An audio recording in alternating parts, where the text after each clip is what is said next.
What's it like being back here at JSO headquarters now, after last time you were here was to tell the world what had happened? It's different. It's weird, all in the same thing. When Joey Bray visited Jacksonville, the trips were always filled with all sorts of emotions. This is the city where her cousin and best friend, Leslie McCray, was murdered and where her case went cold for decades. But all that changed when detectives knocked on Bray's door in 2021 with the news she'd been waiting so long to hear. I wanted to shout, you know, to just scream at the top of my lungs, "Jay, you did it, thank you. Oh, thank you, Jesus." Leslie was 17 years old on Christmas Eve, 1985, when she was kidnapped at knife point, sexually assaulted, and stabbed to death. Her body was found in a ditch off Old Middleburg Road. Project Cold Case first spotlighted Leslie's case in 2019 and even pushed local media outlets to shine a light on her unsolved murder. I'm assuming this was at Disney World. But when I reached out to the Jacksonville Sheriff's Office about the case, a spokesperson declined to comment, citing a change in administration caused the suspension of cold case interviews at the time. It was a slap in the face.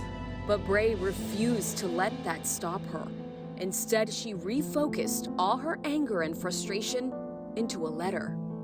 For 34 years now, we've waited and wondered if anyone at the Jacksonville Sheriff's Office cared or was looking into her case. And then mailed that letter to Jacksonville's sheriff, urging him to reopen her cousin's case. Soon after, the case was assigned to 2 new detectives, demonstrating the power of advocacy, especially when it comes from the victim's family. It's changed dramatically from then to now. It wasn't long before detectives got the break they needed. The National DNA Database came back with a match to a man no one suspected. That man is 59-year-old David Nelson Austin, who's currently serving a life sentence in Michigan for unrelated crimes.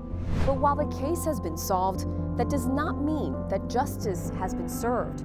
The next step now is to extradite David Nelson Austin back here to Jacksonville to face a judge in Leslie's case. Bray tells me she's ready for the legal proceedings to come, but she refuses to harbor feelings of hate in her heart. He already took something very dear to me, and he's not taking anything else. Leslie's mom, Sarah Adams, is battling Lou Gehrig's disease, which has robbed her of her ability to speak. But Bray tells me she's thankful Leslie's mom is alive to see her daughter's case get solved. When Detective Brooks and her partner Tracy came and told us, she said she had forgiven him. She had forgiven him. So that was big for me to hear that from her, you know, that she had forgiven him for taking Leslie like he did. For more than 30 years, Bray and her family suspected Leslie's boyfriend was involved in her death, but the evidence cleared him as a suspect. When Detective Brooks came to us and told us the story of what really happened, it was like, okay, he's been telling the truth the whole time. According to news coverage right after the murder, Leslie's then boyfriend told police he woke up in the middle of the night to find a man kneeling by his bed.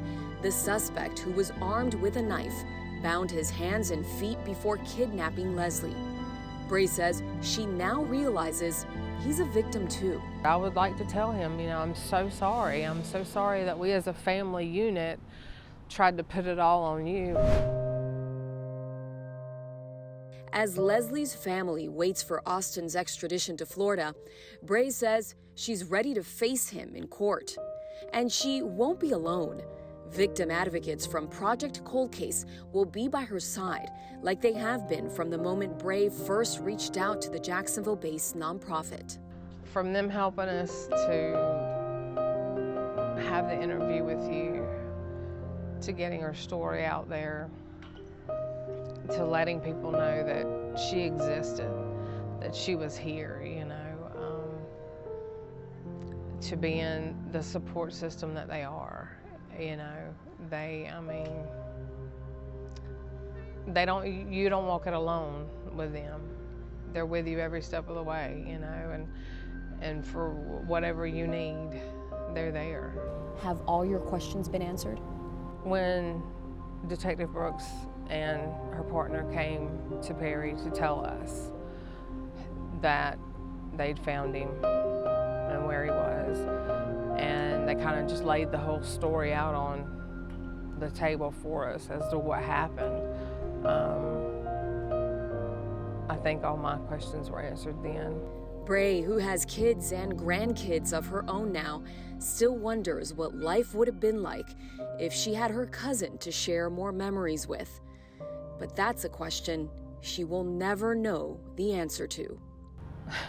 And she's missed so much, you know, but we did it. Right. We did it. And she knows that. Yeah, she knows it. So I told her I wouldn't stop until we got her justice, and I won't until